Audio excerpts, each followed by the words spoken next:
Mario Gašparič, star sem 24 let in od svojega 6. leta treniram judo.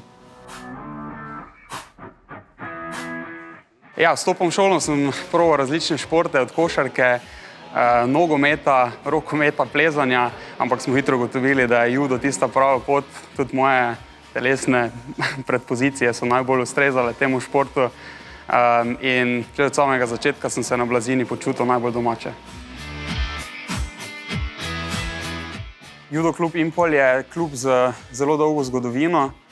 Kot otrok se mogoče tega nisem tako zavedal, zdaj čez čas, ko stopim na Blazino, pa vem, koliko truda je potrebno vložiti sploh na velikih tekmovanjih, tako da s ponosom oblečem kimono judo kluba Impol.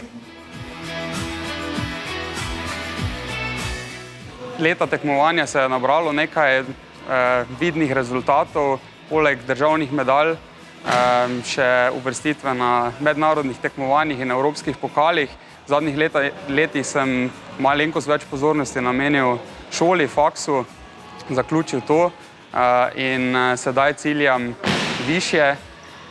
Letošnja sezona je s poškodbo februarja žal splavala po vodi, tako da za letos ne planiramo nekih večjih tekmovanj, sem pa z mislimi že v naslednji sezoni, kjer je seveda glavni cilj uvrstitev na Evropsko prvenstvo. Judo je tehnično nedvomno zelo zahteven šport, ampak sama tehnika ni dovolj. Pomembna je tudi moč. Zdaj, nekateri imajo s tem malo več problemov, jaz pa bom rekel tako, moj oče kot najmočnejši Slovenec, večkratni zmagovalec tekmovanja za Martin Krpan, mi je nekatere stvari položil kar v zibelko.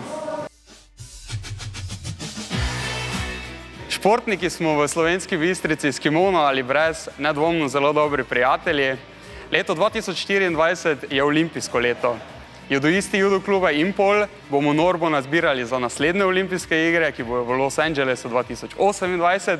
To leto pa bomo držali pesti za vse ostale olimpijce, še posebej za naša odbojkaša Žigo in Tončka Šterna.